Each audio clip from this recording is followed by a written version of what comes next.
Ustedes, hoy vamos a tener una clase muy teórica. Es demasiado buena, pero es una partecita de un tema demasiado amplio, de la historia de la iglesia. Vamos a mirar la historia de la iglesia hasta el año 313 solamente.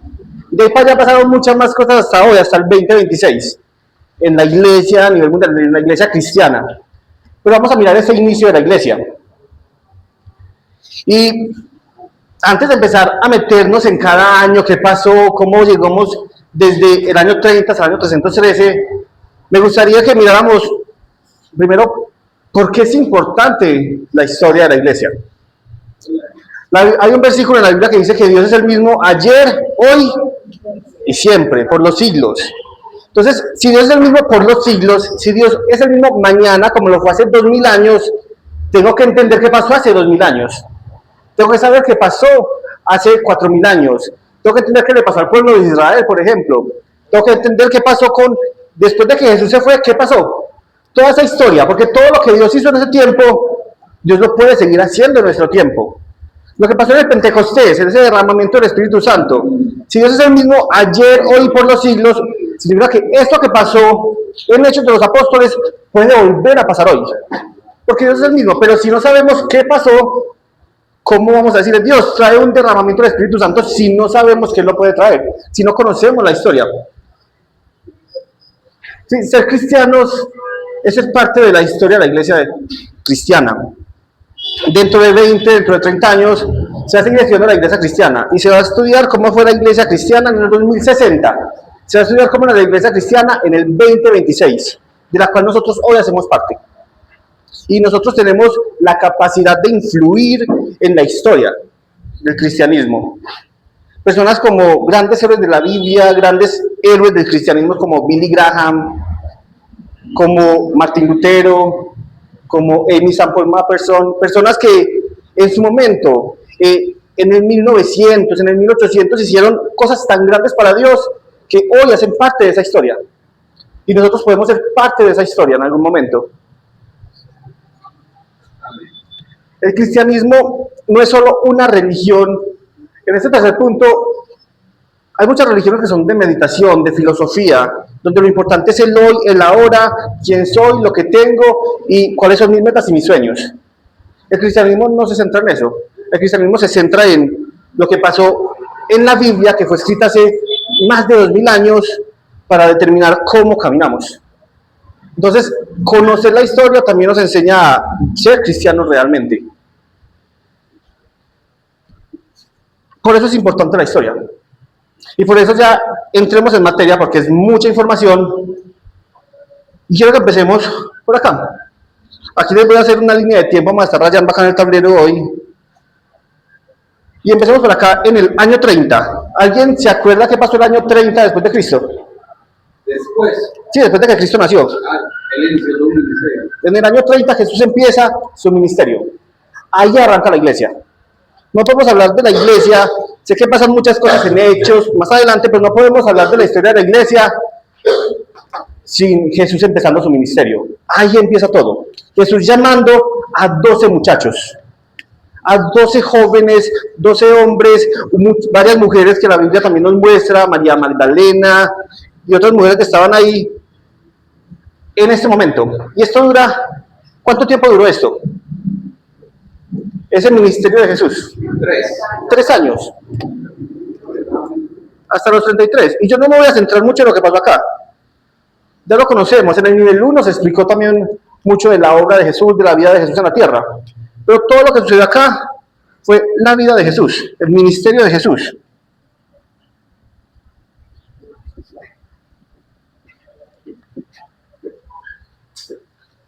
Luego de que Jesús está en la tierra, llegamos al año 33, él muere, es crucificado, resucita. No sé si lo sabían, él pasa un tiempo después de que resucita en la tierra, comparte con muchos de sus discípulos, pasa alrededor de 40 días en la tierra después de resucitar, comparte con muchos, y al momento de irse, él les encomienda, les da una comisión, les da una tarea, un trabajo. En las últimas palabras que les dice, el último sermón que Jesús da antes de partir al cielo. vayan y hagan discípulos a todas las naciones, bautizándolos en el nombre del Padre, del Hijo y del Espíritu Santo. Esa fue la tarea que Dios les dio. Acá, año 33. Luego nos vamos para, acá en el año 33, entonces Jesús se va y pues pasa algo. Están los discípulos reunidos y vemos el libro de Hechos, capítulo 2. Ellos estaban reunidos y llega el día, y por aquí lo voy a poner, Hechos,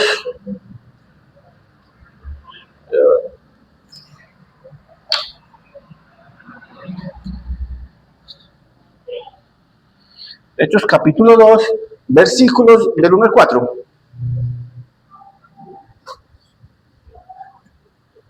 Dice que ellos estaban unidos juntos y llegó el día del Pentecostés. Cuando llegó el día del Pentecostés, estaban todos unánimes, todos unidos, en comunión, juntos. Y de repente vino del cielo un estruendo como de un viento recio que soplaba, el cual llenó toda la casa donde estaban sentados. Y se aparecieron lenguas repartidas como de fuego, asentándose sobre cada uno de ellos. Y fueron llenos del Espíritu Santo y comenzaron a hablar en otras lenguas, según el Espíritu les daba que hablasen. Entonces, aquí se va Jesús está el ministerio de Jesús, se va Jesús en el 33 y luego llega el Espíritu Santo.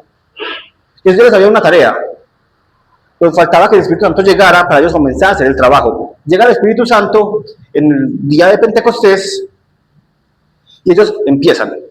Ese mismo día de Pentecostés, Pedro da su primera enseñanza, su primer sermón, su primer prédica. La pueden ver en ese mismo capítulo 2 más adelante, que él empieza a recordar lo que estaba escrito en el libro de Joel y empieza a predicar de Joel.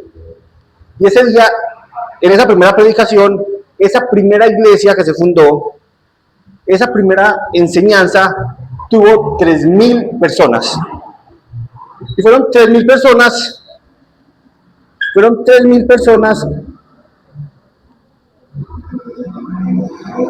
con las que empezó la primera iglesia. Ese primer sermón. Dice que en el 2 caminos y mares, en el versículo 41, dice que se añadieron 3.000. La Biblia acostumbra a contar únicamente hombres, posiblemente no estaba contando las mujeres, posiblemente fueron más. Pero nos dice que fueron alrededor, fueron como 3.000 personas. ¿Y aquí empezó? Aquí empezó todo, aquí empezó ese proceso de expansión. Entonces acá llegamos a este punto. Y es que en esa primera iglesia, ese primer tiempo que Jesús estuvo vivo y esa primera enseñanza de Pedro, había dos características, dos casos que afectaban a los judíos. El primero, la religión. La religión que se predicaba en ese momento era el judaísmo.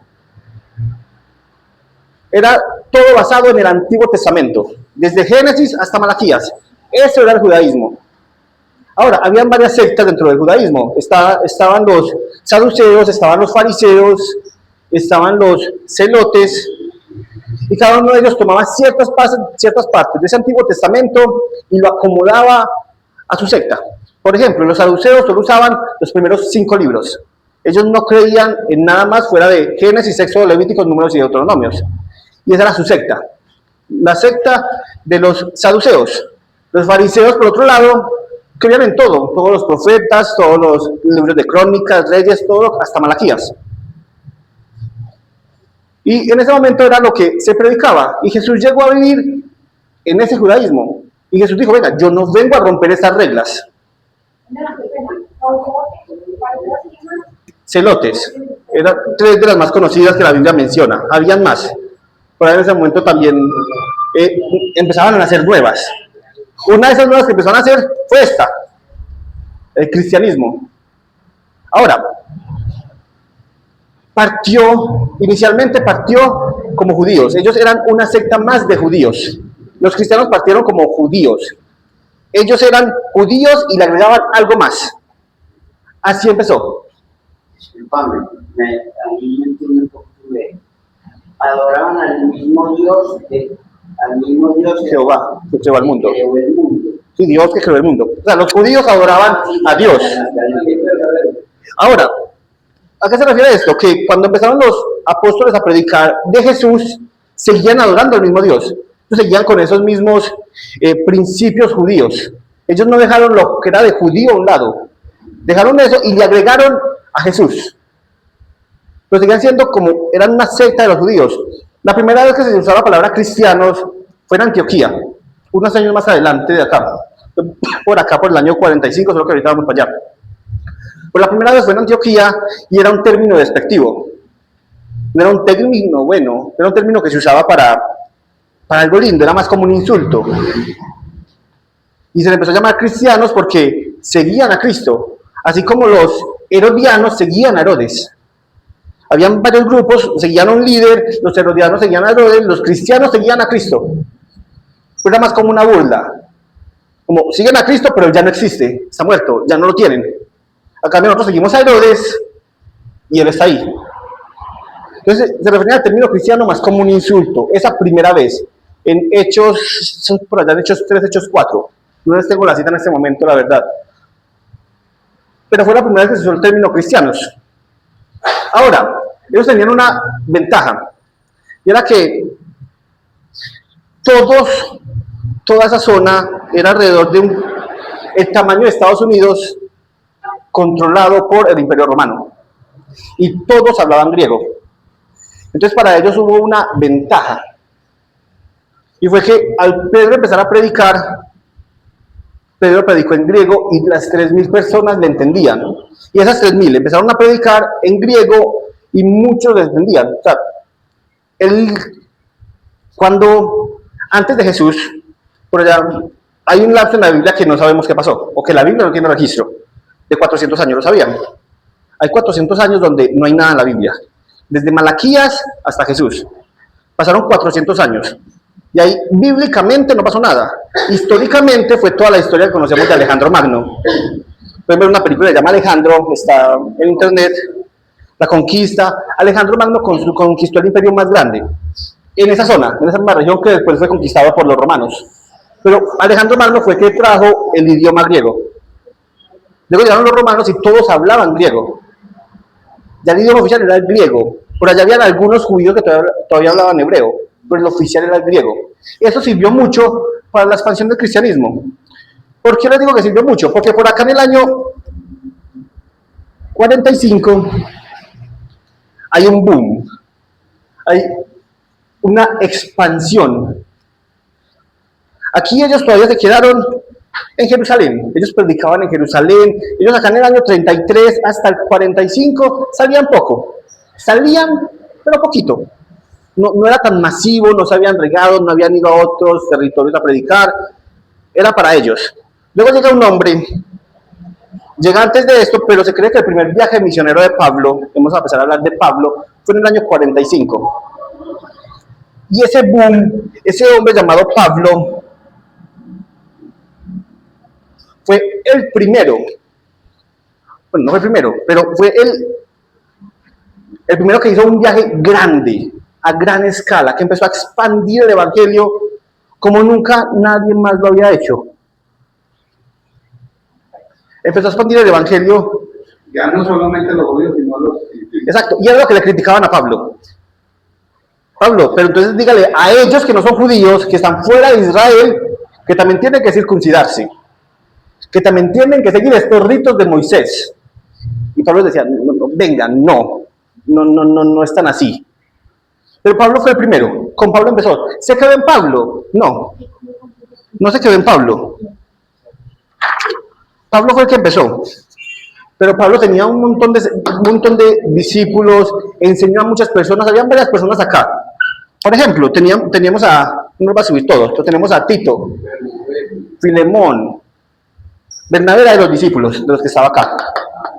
Ahora tenemos Tito, Filemón, Aquila y Priscila, tenemos a Silas, tenemos a Timoteo, que fue discípulo del mismo Pablo. Pablo aquí empezó a irse. Si ustedes miran su Biblia, muchas Biblias al final tiene los viajes de Pablo, los viajes misioneros de Pablo. Y ustedes que Pablo estaba en Jerusalén y luego se iba a Roma, que queda en Europa, entonces pasaba de Asia a Europa y de Roma pasaba a la isla de Malta y de ahí se volvía a ir para Jerusalén y luego iba y se movía por todo el territorio asiático y europeo predicando el evangelio. Llegó a ciudades como Éfeso, como todo lo que hoy es Turquía. Tolosa, llegó a una ciudad específicamente llamada Atena. Pablo llegó en Hechos, por aquí lo tenemos, en Hechos 17, a una ciudad llamada Atena. En esta ciudad llamada Atena, y no traje el versículo, yo lo tengo en un segundo, no lo traje. Pero bueno, les cuento un poco. En Hechos 17, Pablo llega a Atena, una ciudad griega. Los griegos se caracterizaban por enfocarse en la filosofía. Los grandes filósofos vienen de Grecia. Y Pablo llega a este terreno donde ellos no quieren ver milagros, no les interesan los milagros. Casi todo, la mayoría de las personas tenía dinero, era una ciudad muy rica. Y llega Pablo y ve que ellos, lo que más importaba a ellos era el conocimiento, la filosofía, saber. Y llega Pablo y ve un montón de estatuas de dioses, de Isis, de Osiris, de Júpiter, de Marte, de Venus, y eran los dioses que ellos adoraban.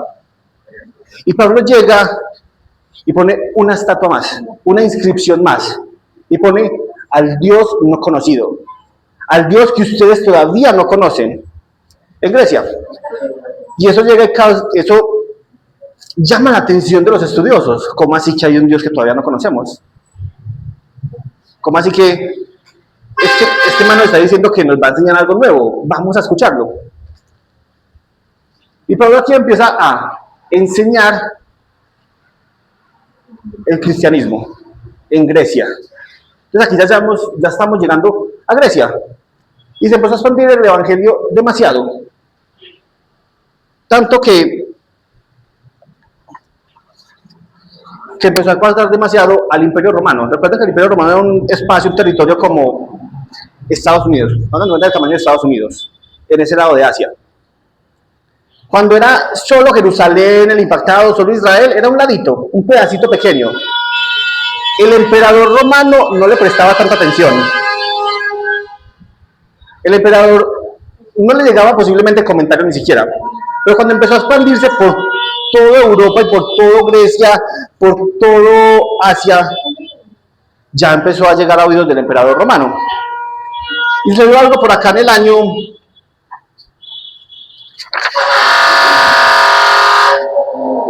64. En el año 64 después de Cristo empezó una persecución. Claro que sí. Año 64 empieza una gran persecución contra los cristianos. ¿Qué pasa?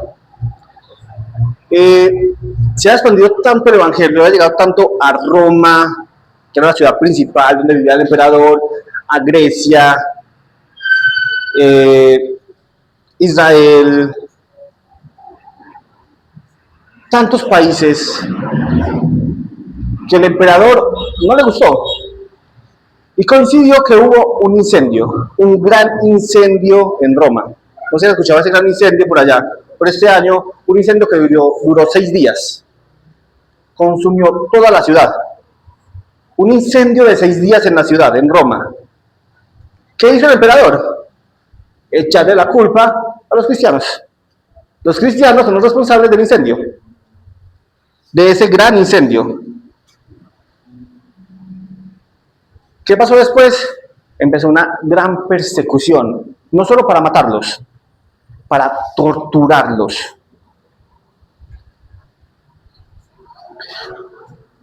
Y empezó con este emperador, Nerón, el emperador Nerón. Él fue el primero. Esto duró, ya les voy a decir qué pasó en medio, pero esa persecución duró desde el año 64 hasta el año 300, más acertado, 311.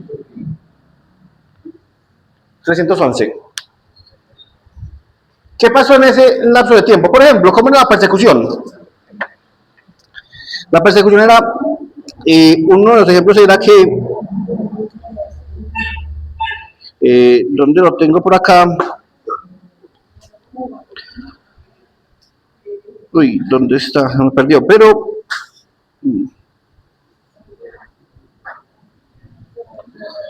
no lo tengo por acá, pero muchas veces lo que hacían para torturarlos era ponerle ropa de animales muertos y soltarlos en un bosque a los cristianos, con ropa de animales muertos, para que otros animales los cazaran y los mataran los animales. Entonces le ponían piel de perro, de oveja, y los soltaban en el bosque, para que tigres los mataran. Los llenaban de gasolina, y en la noche cuando estaba oscuro, los usaban de antorchas. Los usaban para alumbrar. No solo era muerte, era tortura. Tortura por el Evangelio. Tortura por Cristo. Yo aquí me quiero detener un segundo, porque es algo que se ha vuelto muy, hoy no se ha vuelto muy, se ha vuelto muy común, muy normal, venir a la iglesia. Pero ellos en esta época tenían que hacer todo a escondido. Cuevas, casas. Las iglesias no, máximo, la iglesia más grande tenía 50 personas. Más de 50 era demasiado, ya era sospechoso. 50 personas en una casa, algo está pasando. Iban los soldados romanos, investigaban y a todos los mataban. Hoy nosotros, yo vi un poquito y no venimos a la iglesia. Pero en esta época el cristianismo, de verdad era por amor a Cristo. Valía más Cristo que mi propia vida. Y se ha perdido un poco eso. Y agradecemos porque muchos hombres y mujeres, pero aún hoy hay martirizados por Cristo. en Asia, sí, Asia está lleno. No se puede predicar, no se puede a lo público. En China, en Sí, Irán, Pakistán, Afganistán, muchos países de África. hay persecución. Nosotros seguimos un pastor, nos gusta mucho seguir un pastor en redes sociales que ha fundado más de 50 iglesias en esos países. Ese libro, también es un libro de ellos. Seguimos a un pastor que se llama Samuel Miel, no es argentino, ha fundado más de 50 iglesias en estos países. Cuenta cómo es ese proceso, él lo ha vivido. Su esposa la iban a matar y la rescataron en el momento que la iban a matar. Pasa aún hoy. Y predican en los carros. Predican en carros, en casas. Es increíble la forma en que hoy en esos lugares predican el Evangelio. Se meten en cuevas, se meten en alcantarillas. Hoy pasa. Pero bueno, sigamos vámonos hasta el 64, vámonos del 2026. Entonces, San Nerón, él fue el que empezó, pero su gobierno fue emperador solo por 2 años. Ahora, eso no acabó ahí. Luego siguieron 4 emperadores más. Luego siguió Domiciano, luego Decio y luego Diocleciano. Son los nombres de los emperadores que siguieron después de Nerón. Todos ellos torturaron, mataron cristianos, todos. Fue un lapso alrededor de 240, 230 años que murieron los cristianos. Entonces, ¿qué pasó? Venimos de acá. Aquí ven los hombres predicando el Evangelio, los 12 apóstoles. Luego por aquí aparece Pablo en su primer viaje misionero, empieza a predicar. Cuando empezó esto, no seguían vivos. Algunos estaban más bien viejitos, pero seguían vivos, la gran mayoría, no todos. Por ejemplo, Esteban no llegó acá. No significa que aquí empezó la persecución. A Esteban, por ejemplo, los mataron los mismos judíos, los que mataron a Jesús, lo apedrearon.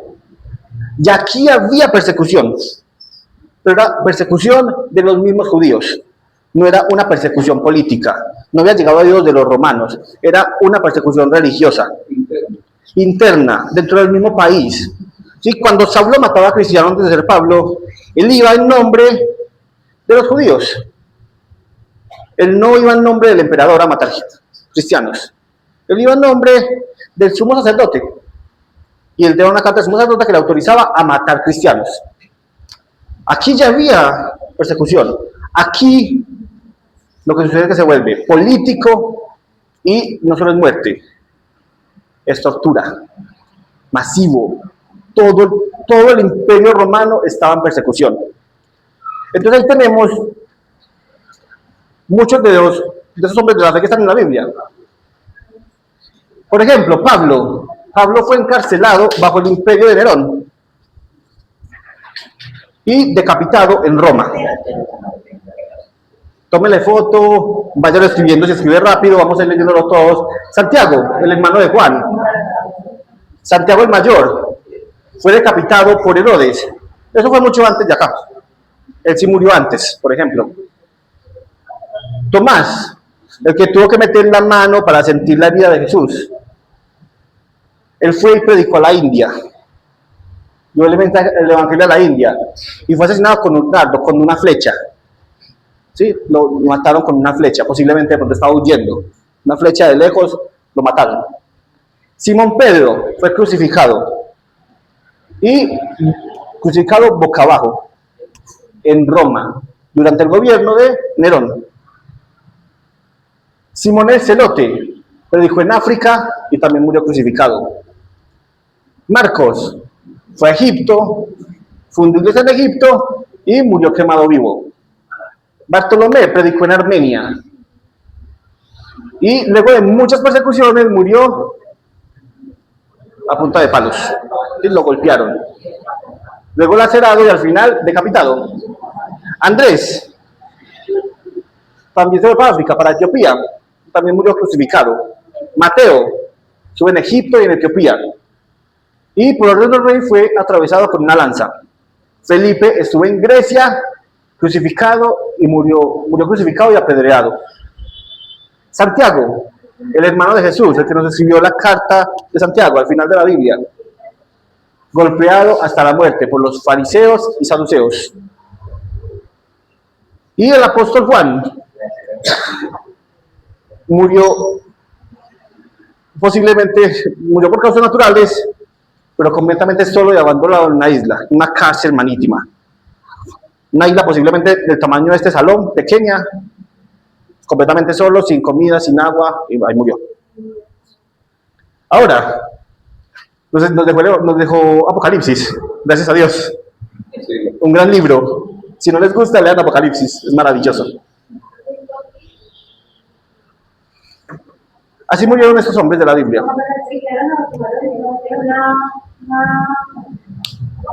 ¿A quién?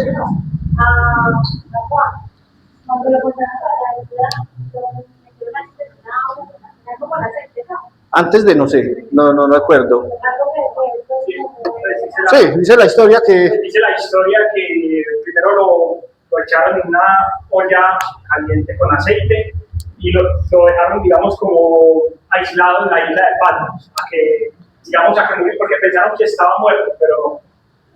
Ahora, todas estas causas de muerte, todo esto es historia. No sabemos 100%, no está en la Biblia, no todas están en la Biblia. De Santiago está en la Biblia, de Juan que estuvo en Patmos está en la Biblia. Creemos 100% lo que dice la Biblia. El resto es historia. Ahora, es historia muy fiel, historia muy... En toda esta época, recordemos, aquí ya vamos en Nerón, fue el mayor causante de todo esto, no fue el que causó todas, causó varias, y los que le siguieron después. En todo este lapso de tiempo, fue de muerte y de persecución. En todo ese lapso de años, de más de 200 años, murieron todos ellos. Y en ese lapso de tiempo habían historiadores, por ejemplo, Plinio el Pequeño, era un historiador que le reportaba todo a uno de sus emperadores. El avance de la iglesia, este hombre lo investigaba, lo escribía y se lo reportaba al emperador. Gracias a todos esos hombres historiadores que le reportaron al emperador, es que hoy conocemos qué fue lo que pasó. Y hay muchísimos, fueron 200 años de historia de persecución. Ahora, después de esos más de 200 años, en el año 311, llega un emperador nuevo. Este emperador se llamó Galerio, el emperador Galerio, en el año 311. Se cree que tuvo un arrepentimiento, que conoció de Jesús. Y él decidió parar toda la persecución y todo el ataque a los cristianos. Él dijo, no va más, ya no persigan más a los cristianos. ¿Sí? Se llamó Edicto de Nicomedia. Ese edicto, ese papel firmado por él donde se prohibía matar cristianos, se llamó Edicto de Nicomedia. Fue en el año 311. Ahí empezó un nuevo tiempo en la historia de la iglesia. Ahí empezó una nueva temporada. No, ¿por qué no es el año 313? Porque 2 años después, otro emperador, no lo tengo en la diapositiva, pero otro emperador llamado Constantino I, voy a poner el nombre acá del primero,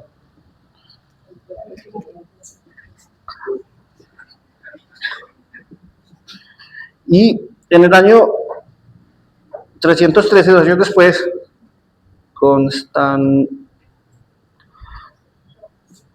I, 2 años después, Galerio puso el fin a la matanza de cristianos, pero Constantino los oficializó, les permitió, legalizó el cristianismo. Él fue el emperador que permitió que el cristianismo fuera legal, que ya no fuera, acá él prohibió que los mataran, pero seguía siendo ilegal. Ya no estaba permitido la muerte de los cristianos. Pero Constantino, 2 años después, legalizó el cristianismo. Aquí empieza una nueva historia de la iglesia. Y aquí empieza como, si usted quiere seguir leyendo después de esto, investigando, aquí empieza cómo fue que el cristianismo se volvió la religión oficial de Roma. Cómo empezaron a meterle cosas a lo que hoy es el catolicismo romano. Lo empezaron a contaminar. Usted puede empezar a investigar de aquí para allá. Después de este año en adelante, fue que empezó a pasar todas esas cosas. Ahora. Por ejemplo, lo de la Virgen María, fue de una reina de allá. Ellos Posiblemente sí, después de este año empezaron a meter todo eso. Y el Evangelio ha sufrido demasiados cambios desde el 313 hasta el 2026, hasta lo que tenemos hoy. En lo histórico, en todo. Ahora, antes de terminar, todavía me quedan, me voy a tomar unos minuticos más para explicarles algo. Y era este tiempo. Vamos a hablar un poco, vamos a profundizar más un poco en este tiempo. Creo que hasta ahí va la historia, fue lo que pasó en la historia. Ahora, dentro de la iglesia, dentro de estos 200 años, aunque era escondida, aunque era oculta, hubo un cierto orden, unas ciertas normas y reglas que ellos seguían para sus reuniones habituales. Se llamó el Didache. ¿Sí? El primer cuadrito que está arriba. La Didache. Era un manual, una serie de reglas.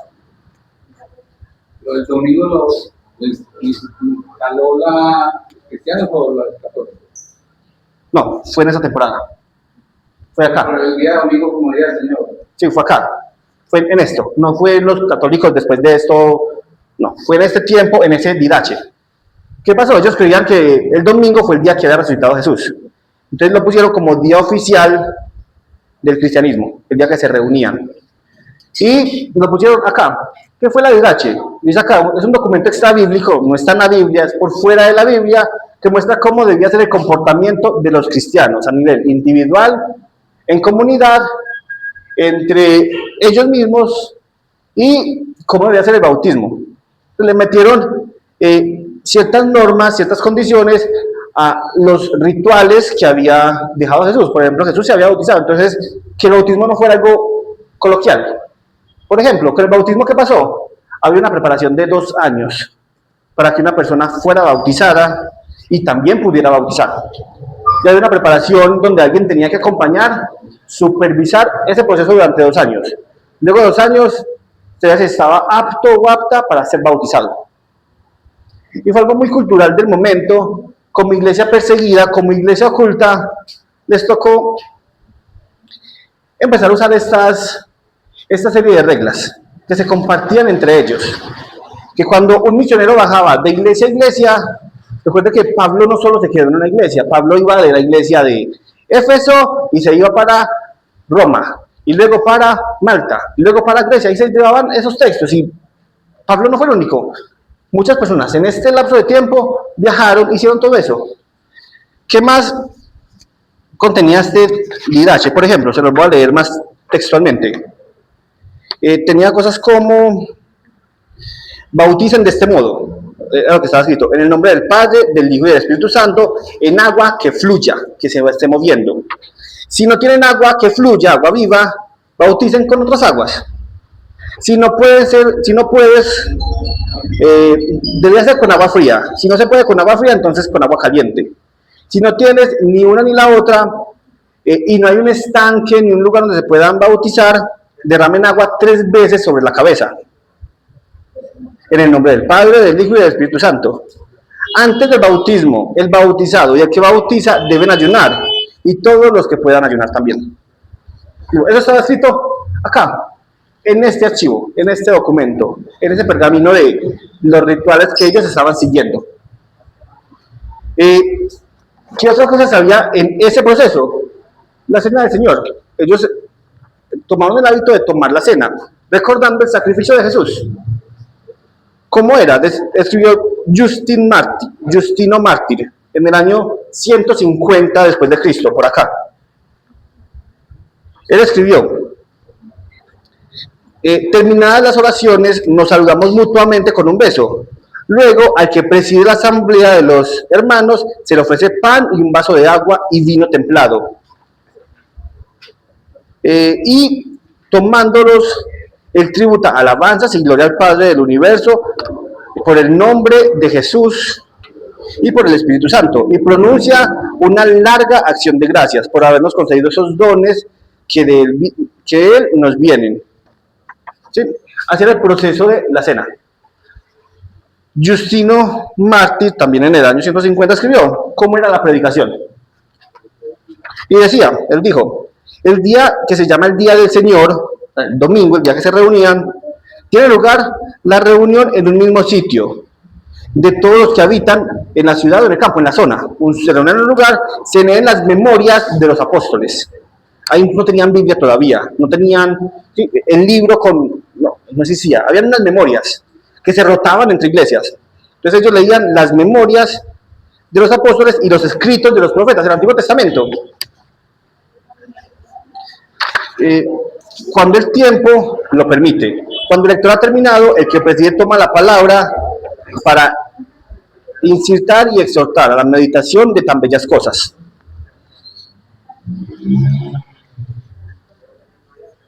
Esto era lo que hacían en ese tiempo. Ellos aún no habían oficializado la Biblia.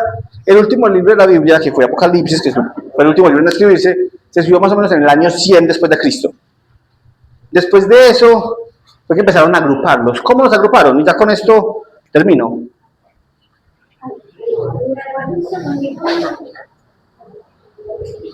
¿Cómo agruparon los libros de la Biblia? Dice la Biblia en Segunda de Pedro 3, 14 al 16. Por lo cual, oh amados, estando en espera de estas cosas, procurad con diligencia ser hallados por él sin mancha y irreversibles, y tener, aquí importante, esa es la parte que quería llegar, y tener entendido que la paciencia de nuestro Señor es para salvación, como también nuestro hermano Pablo, según la sabiduría que le había sido dada, les escribió. Entonces Pedro mandó una carta autorizando. Pedro mandó una carta aprobando lo que Pablo había escrito. Entonces él dice: sigan lo que Pablo les escribió en sus epístolas y hablen de esas cosas. ¿Cómo era el proceso para escoger esos primeros libros o esa Biblia? Porque habían muchos pergaminos que decían que eran del apóstol Pedro, pero era mentira, no eran de él. Alguien más los había escrito y le firmó apóstol Pedro. Y los... Esa es Segunda de Pedro 3:16, perdón, no pasé aquí está, Segunda de Pedro 3:16. 15 y 16, leí yo. Entonces, ¿qué pasaba? En este momento uno había hecho el concilio de Nicea, que fue donde establecieron la Biblia que hoy conocemos. Pero acá lo que hacían era leer los pergaminos, las cartas y todo, acá está, todo lo que los apóstoles, primero los apóstoles habían escrito. Ellos no leían algo que los apóstoles no habían escrito. O un amigo íntimo de un apóstol, alguien cercano a los apóstoles. No se leía cualquier texto, algo que los apóstoles hayan escrito o un amigo íntimo. Y que tuviera relación, estuviera acorde con la fe y las doctrinas de las reconocidas e indudable cartas de los apóstoles. Y debían estar funcionando como escritura dentro de la iglesia. En ese momento, antes de hacer el concilio de Nicea y cosas que pasan después de este año, solo se confiaba en lo que los apóstoles escribieron y lo que un amigo de un apóstol que estuviera relacionado a la fe, al Antiguo Testamento, no podía rechazar y desechar nada, no iba en contra de la fe cristiana, era lo que usaban como Biblia. Cualquier otra cosa que saliera de eso, lo rechazaban. De ahí nacieron muchas sectas, por ejemplo, nacieron los nicolaitas, en ese proceso, en todo eso, porque tenían textos extras. Pero de donde venimos nosotros, de la iglesia cristiana, la que siguió el camino correcto, se llevará por esto, lo que siguió un apóstol o un amigo de un apóstol.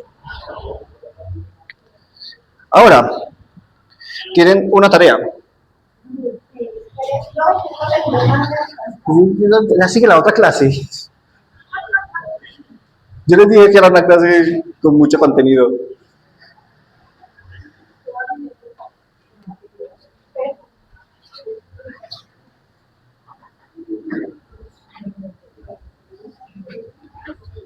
Ahora, como les digo, la historia no termina acá. ¿Cuál es la tarea?